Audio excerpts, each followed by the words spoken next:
მოგესალმებით მეგობრებო, მე გახლავართ დავით ბოტკოველი. დიდი ხანია არ ჩამიწერია ვიდეო, საკმაოდ დიდი დრო გავიდა მას შემდეგ და რატომაც არ წერდი ალბათ მიხვდებით ბოლოდროინდელი მოვლენებიდანაც გამომდინარე, ბევრი ფაქტორებიდან გამომდინარე, არც მეცალა განსაკუთრებულად რომ ჩამეწერა ვიდეო, ჩემს საქმეებს უვლიდი ესე ვთქვა და შესაბამისად ვერ მოვახერხე. რაც შეეხება დღევანდელ თემას, მინდა პატარა ესეთი სისტემასავით ვერ ვიტყვი, მაგრამ მაინც ხედვა შემოგთავაზოთ, ანუ სისტემასა და ხედვას შორის ძალიან ესეთი მჭიდრო კავშირია. შესაბამისად, მინდა შემოგთავაზოთ და იმ შეცდომაზე მიგითითოთ, რაც ხშირ შემთხვევაში თქვენ გაქვთ და საერთო ჯამში ტრეიდერებს ემართებათ ხოლმე. და რა შეცდომა არის ეს და როგორ თქვათ გამოვასწოროთ ეს შეცდომა. პირველ რიგში მინდა ვიცოდეთ ერთი რამ, რომ ნებისმიერ სიტუაციაში, რა სიტუაციაც არ უნდა ავიღოთ, ხო? ჩვენ გვჭირდება ესეთი გაგება, როგორიც არის ბაზრის მოძრაობა, ანუ ტრენდი. შესაბამისად, თუ ჩვენ გვაქვს ტრენდი აღმავალი, ჩვენ უნდა ვივაჭროთ ყიდვაზე, თუ ჩვენ გვაქვს ტრენდი დაღმავალი, ჩვენ უნდა ვივაჭროთ გაყიდვაზე. ეს არის ძალიან ესე ვთქვათ მნიშვნელოვანი დეტალი. რატო ეშლებათ ეს ხალხს? იმიტომ რომ ხშირ შემთხვევაში არ აკეთებენ დიფერენციაციას. ანუ მაგალითისთვის მე შეიძლება ტრენდად ჩავთვალო სიტყვაზე ვიღოთ დღის გრაფიკი, შეიძლება ტრენდად ჩავთვალო მოძრაობა H4 გრაფიკზე და ასე შემდეგ, მაგრამ შესulis მომენტისთვის მაინც უფრო დაბალ ტაიმფრეიმზე, ერთი საფეხურით მაინც დაბალ ტაიმფრეიმზე შემიძლია შევიდე მაგალითად H1 გრაფიკზე. თუ მე მაგალითად H4 მაქვს უშუალო ტრენდის მაჩვენებელი. აქედან გამომდინარე ძალიან მარტივი ხდება ვაჭრობა. აი ხშირად ძალიან ისეთ რაღაცებს იგონებს ხალხი რა, რაც ესე ვთქვათ ჩახოულის ვარიანტი არის. კრიმანჭულის ვარიანტია რა და არ გვჭირდება ჩვენ ესეთი კრიმანჭულები. ჩვენ გვჭირდება უშუალოდ ისეთი სისტემები, რომელიც რა თქმა უნდა იქნება მარტივი აღსაქმელი, მარტივი გასაგები და პლუს ამას მონგებიანიც თავისთავად. და თუნდაც მოდი აი ესეც რო წავშალო. H1-იც რო წავშალო და უბრალოდ ტრენდს რაზეც ვუყურებ, სიტყვაზე ვიღოთ H4-ზე ან D1-ზე. ხოლოდ ამ ტაიმფრეიმზეც რომ ვივაჭრო ესეთი სისტემით, ესეც მომგებიანი არის, რა თქმა უნდა. რატომ? იმიტომ რომ გათვალისწინებული არის ძირითადი ასპექტი ბაზრის, ეს არის მაქსიმუმ მინიმუმების ცვალებადობა და ამას უნდა მიექცეს განსაკუთრებული ყურადღება. თუ საწყის ეტაპზე არ იქნება, მაგალითად აქ შემოტრიალდა ბაზარი და საწყის ეტაპზე არ იქნება შესვლა, შემდგომ ეტაპებზეც თავისთავად შეიძლება შესვლა და შემდგომ ეტაპებზეც მოგების დაფიქსირება. ახლა მოდით ვნახოთ, ხო? ახლა ოქრო მაგალითად ბოლო პერიოდში საკმაოდ ბევრს დადის, ბევრს რამეს აკეთებს და შეგვიძლია თუნდაც ოქროს მაგალითზე ვნახოთ, თუნდაც რა ვიცი ფუნტის მაგალითზე, ნებისმიერ მაგალითზე შეგვიძლია ვნახოთ. ავიღოთ მაგალითად ფუნტი მაინც ესე ვთქვათ მე ფორექს ვაჭრობ ძირითადში, იგივე ოქროც თავისთავად სპოტი არის ამ შემთხვევაში და შესაბამისად შეგვიძლია ავიღოთ ნებისმიერი ინსტრუმენტი. და რა არის აქ მნიშვნელოვანი, ხო? ჩვენ ხედავთ მაგალითად აი აქ. დიდი ხნის მანძილზე ბაზარი მოდიოდა ქვევით. სამწუხაროდ ამ პერიოდში მე ვეღარ ვიღებდი ვერაფერს, ვეღარ ვაკეთებდი ვერაფერს ვიდეოებთან დაკავშირებით და შესაბამისად ამ პერიოდში ესე ვთქვათ ვერაფერი ისეთი განსაკუთრებული ვერ ავთქვი. რას ვამჩნევთ აქ? პირველ რიგში რა თქმა უნდა მაქსიმუმ მინიმუმების ცვალებადობას. საით მიდის მაქსიმუმ მინიმუმების ცვალებადობა. ცვალებადობა ამ ეტაპზე მიდის ქვევით. ხო, ну ეხა აღარ დავხაზავ, ისედაც ხედავთ მაქსიმუმ მინიმუმებს, როგორც მიიწევს ბაზარი ქვევით. საით მიდიოდა მანამდე ბაზარი, რა თქმა უნდა, მიდიოდა ზევით. აი ეს ორი მომენტი, ანუ აქ ეს სურათი და ეს სურათი თავისთავად განსხვავდება, ხო, ერთმანეთისგან. აქ ბაზარი მიდის ზევით, აქ ბაზარი მიდის ქვევით. როგორ შეიძლება ვივაჭროთ?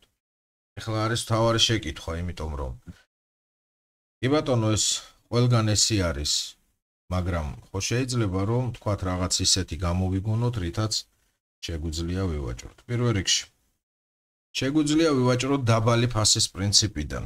ანუ თუ ბაზარი გადავა აღმავალი ტრენდის დროს უფრო დაბალ ფასში, მოდი ცოტა გავზრდი და მოდით 1 საათიანებზე გადავიტან, იმიტომ რომ იქ უფრო ფართო სურათი არის, ხო ეს სურათი. უფრო დაბალ ფასში, რა თქმა უნდა, მე შემიძლია შევიდე ბაიზე. სად არის ეს დაბალი ფასი? რა თქმა უნდა, აი ამ პირობებში, ხო? არის დაბალი ფასი. რატომ ამ პირობებში არის დაბალი ფასი? იმიტომ რომ ბაზარი ჩამოვიდა ერთხელ, ჩამოვიდა მეორედ, ჩამოვიდა მესამედ. ხედავთ რომ ბაზარი ვერსად ვერ მიდის. რა თქმა უნდა, ფლეტია, რა თქმა უნდა, ბევრი ესეთი მომენტი შეიძლება დავინახოთ, მაგრამ ამ შემთხვევაში, რადგანაც ყიდვის მომენტზე ვსაუბრობ, თავისთავად მე უფრო დაბალი ფასი მაინტერესებს და სხვა არაფერი. შესაბამისად, შემეძლო გადამედგა აქაც ნაბიჯი, თავისთავად, და ნუ ხედავთ მე რეალიზებას. აქ სად არის დაბალი ფასი, ხო? პირველ რიგში აქ მოდი ვნახოთ. ჩამოვიდა ერთხელ და მერე ჩამოვიდა მეორედ. ხო, ესეთი რაღაც. მერე მთლად ფლეტშიც გადავიდა, ანუ დაბალი ფასები შემოგთავაზა. მაგრამ თუ აქ ვერაფერს ვერ გავაკეთებდით და ვერ შევიდოდით ყიდვაზე, შემდეგ ჩამოსვლაზე ბაზრის და რეაქციაზე, უკვე ფასის რეაქციაზე ამ ფასთან, რა თქმა უნდა, შემეძლო გამეკეთებინა უკვე შესყიდვა. ანალოგიური სიტუაცია აქაც არის და თუ ამას დაუკვირდებით ამ ჩამოსვლას, ხო, აქ მხოლოდ ერთხელ ჩამოვიდა ბაზარი და აქ დიდი არაფერის სურათი არ მაქვს. და ასე შემდეგ, ანუ ბევრი ესეთი სიტუაციის დანახვა შეიძლება რეალობაში ბაზარზე, აი აქ საერთოდ შეხედეთ, როგორი კარგი მდგომარეობაა, ხო, მაქვს მაქსიმუმი, აქ განმეორდა, ანუ სარკისებური დონე შემოგთავაზა ბაზარმა, შემდეგ ისევ მივიდა იგივე ფასთან, გადაარღვია კიდეც, მაგრამ მაინც მივიდა იგივე ფასთან, ანუ შეძლო ამოსვლა იგივე ფასის ზევით და ასე შემდეგ. მაგრამ აქ უკვე სურათი იცვლება. ბაზარი ამ ეტაპზე უკვე მოდის ქვევით. ანუ თუ მანამდე აი 4 საათიან გრაფიკზე, აი რომ შევხედოთ ამ სურათს. მე მაქვს აღმავალი მოძრაობა და საერთო ჯამში ტრენდი იყო აქ დღის გრაფიკზე აღმავალი, აქ 4 საათიან გრაფიკზე უკვე მაქვს აღმავალი მოძრაობა. შესაბამისად, შემიძლია ეს უკვე გამოვიყენო, რომ უშუალოდ ამ ეტაპიდან დავიწყო გაყიდვაზე მუშაობა. ანალოგიური პრინციპის მიხედვით, რა თქმა უნდა. ბაზარი ავიდა ზევით, კვლავ ავიდა ზევით. ხედავთ, თითქმის ერთი და იგივე ფასებია, ხო?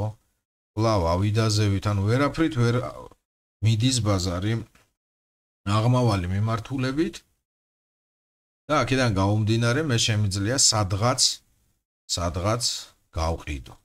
მე არ ვიძახე ხა კონკრეტულად როდის შევიდეთ, სად შევიდეთ, რას დავუკვირდეთ და ასე შემდეგ. მე მინდა რომ უბრალოდ ის ლოგიკა დაიჭიროთ, რაც მნიშვნელოვანია, რომ ტრეიდერს რეალობაში არ სჭირდება 1000 რაღაცეების ცოდნა.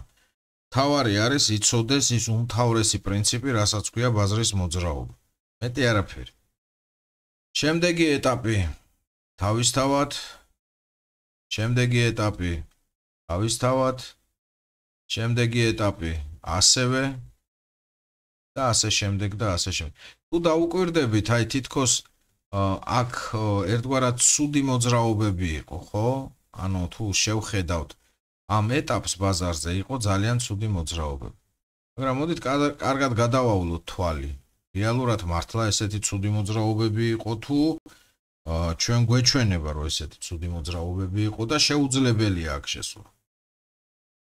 და მაინც სელზე შეუძლებელია აქ შესვლა. და აქ მთავარი პრინციპი ისევ მაქსიმუმ მინიმუმების ცვალებადობა არის და შესაბამისად ეს მაქსიმუმ მინიმუმების ცვალებადობა რას გვეუბნება? საით მივდივართ. რა თქმა უნდა, მაქსიმუმ მინიმუმების ცვალებადობა გვეუბნება, რომ მივდივართ ქვევით და არანაირად ბაზარი არ მიდის ზევით. ანუ ჩვენ ზევით სვლა, ესე ვთქვათ, არა გვაქვს, ხო? აქ აღვნიშნა უბრალოდ ტალღებს, რომლის საშუალებითაც ბაზარი მოძრაობს ტრენდში, შესაბამისად ბაზარმა ძალიან ჩვეულებრივად ჩვეულ სტილში, ესე ვთქვათ, იმოძრავა ტრენდულ მოძრაობებში. იქნება თუ არა მინუსები. ასეთი სისტემის დროსაც კი ბატონო, იქნება მინუსები, ზოგ შემთხვევაში ფას დაიჭერენ და გადაარღვევენ. თუმცა ეს ესე ვთქვათ, გვაძლევს კიდე დამატებით შესაძლებლობას და თუ შეხედავთ ერთი და იგივე ფასთან რამდენჯერ მიდის ბაზარი, ზუსტად ეს არის დაინტერესებული ფასი, შესაბამისად ჩვენ შეგვეძლო აქ ნებისმიერ შემთხვევაში შევსულიყავით საკმაოდ მომგებიანათაც კი. ზოგ შემთხვევაში გვექნება მინუსები, ზოგ შემთხვევაში გვექნება საკმაოდ მაღალი პლუსები, ესე იგი გამოდის, რომ ჩვენ გარდა ტრენდული ბაზრისა, ასევე გვჭირდება ფასი. ხო? რა არის ეს ფასი? ეს ისეთი ფასია, სადაც ბაზარი მაგალითად აკეთებს აი ესეთ მოძრაობებს. ანუ ერთი და იგივე ფასის პირობებში ხდება დაფიქსირება. ყიდვაზე და საპირისპირო სიტუაციებში გაყიდვაზე. თუ ჩვენ ამას ვხედავთ, ეს ყველაზე მარტივი არის. თუ ჩვენ მაგალითად ეს ორი ვარიანტი დავინახეთ, ხო, რომ ფასი მივიდა ერთი და იგივე ფასთან და მესამეთაც მიდის იგივე ფასთან, მეოთხეთაც მიდის, აქედან შეგვიძლია ჩავართოთ ბაი, ისევე როგორც აქედან შეგვიძლია ჩავართოთ ბაი. თავისთავად აქ კიდე ერთი მომენტი არის, ეს არის როდის შევიდეთ, ანუ უშუალოდ როგორი პრინციპით შევიდეთ. ეს შეიძლება იყოს სანთლების პრინციპიდან გამომდინარე, ეს შეიძლება იყოს სხვა რამე პრინციპიდან გამომდინარე და ასე შემდეგ. მაგრამ ფაქტი ერთი არის და ფაქტი ჯიუტია, რომ ესეთი მარტივი მეთოდები ძალიან კარგად მუშაობს და ძალიან ბევრი, ესე ვთქვათ, ბევრნაირი სიტუაციის ჩვენება შემიძლია. ხდება თუ არა ისეთი რამ, რომ როდესაც აი ირევა, ხო, მოძრაობები აირევა ხოლმე, ვთქვათ, გონია რომ ბაზარი მაგალითად აქ ქვევით წამოვა და არაპირიქით ზევით მიდის და ასე შემდეგ. რა თქმა უნდა ხდება. ეს ბაზარია, ცოცხალი ორგანიზმია, ყველაფერი ხდება. მაგრამ ამ პირობებშიც კი თქვენ ხედავთ, რომ ძალიან კარგად მუშავდება თვითონ ფასი. და ძალიან კარგად მუშავდება ფასის პრინციპი პლუს ტრენდის პრინციპი. შესაბამისად, შეგვეძლო თუ არა გაყიდვაზე შესვლა, როგორც ხედავთ, შეგვეძლო. მე შესული ვიყავი, რა თქმა უნდა, პოზიციაზეც, იმიტომ რომ ძალიან მარტივი იყო სავაჭროდ. უმარტივესი იყო აქ სავაჭროდ. ისევე როგორც ოქროზე მაგალითად, ხო? აი ავიღოთ 4 საათიანი გრაფიკი. აქამდე ბაზარი მიდიოდა ზევით, შემოტრიალდა ბაზარი, გარკვეული ახლა დიდი კორექციული სვლები გვაქვს, საიდან შეგვეძლო შევსულიყავით სელზე. რა თქმა უნდა, აქედან შეგვეძლო შევსულიყავით სელზე. როგორც ხედავთ, ფასი ამ ფასის ზევით ვერ მიდის, აკეთებს გარღვევებს, რაღაცებს, ყველაფერს ცდილობს, რომ ზევით წავიდეს, ვერ მიდის. თუ გადავხედავთ ამ ხარეს, ჩვენ მივიღებთ, რომ საერთო ჯამში ბაზარი იგივე ფასებს აფიქსირებდა აღმავალი ტრენდის დროს. ანუ გამოდის, რომ ეს არის ჩვეულებრივი სარკისებური დონე, სადაც, ესე ვთქვათ, ეს ყველაფერი მუშავდება.